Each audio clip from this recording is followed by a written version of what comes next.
السلام علیکم ورحمۃ اللہ وبرکاتہ۔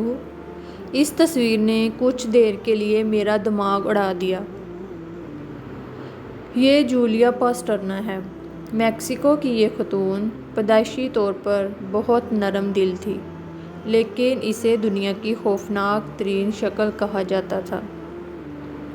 وہ 1834 میں میکسیکو کے پہاڑوں میں پیدا ہوئی اور پیدائش سے ہی اس کے پورے جسم پر بال بہت تیزی سے بڑھنے لگے۔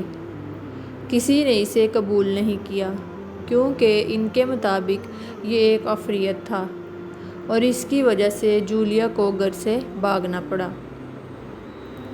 سفر کے دوران جولیا کا سامنا ایک ایسے شخص سے ہوا جو سرکس چلاتا تھا، اور اس نے جولیا کو اس سرکس میں نوکری کی پیشکش کی۔ اس سرکس میں جولیا کو پاگل کہا جاتا تھا اور لوگ اسے دیکھنے کے لیے پیسے دینے لگے۔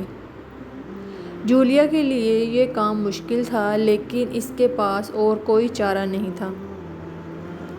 اسے یہ یقینی بنانا تھا کہ وہ کیا کھائے گی اور کہاں سوئے گی، اس لیے اس نے یہ کام کیا۔ جولیا نے سرکس میں بہت پیسہ اور شہرت کمائی، اور اسی وجہ سے جولیا کے مینیجر تھیوڈور لینٹ نے اس سے شادی کرنے کا فیصلہ کیا۔ یہ اس زمانے کی سب سے زیادہ چرچے والی شادیوں میں سے ایک تھی، اور لوگ سوچ رہے تھے کہ کوئی شخص کسی عفریت سے کیسے شادی کر سکتا ہے۔ اس سے بھی زیادہ حیران کن بات یہ تھی کہ جولیا نے ایک نارمل بچے کو جنم دیا، لیکن بچے کی پیدائش کے صرف 48 گھنٹے بعد ہی جولیا اور بچہ دونوں کی موت ہو گئی۔ جولیا کی بدقسمتی اس کی موت کے بعد بھی جاری رہی، کیونکہ اس کے لالچی شوہر نے اس کی لاش کو ممی کے طور پر لوگوں کے سامنے پیش کرنے کا فیصلہ کیا۔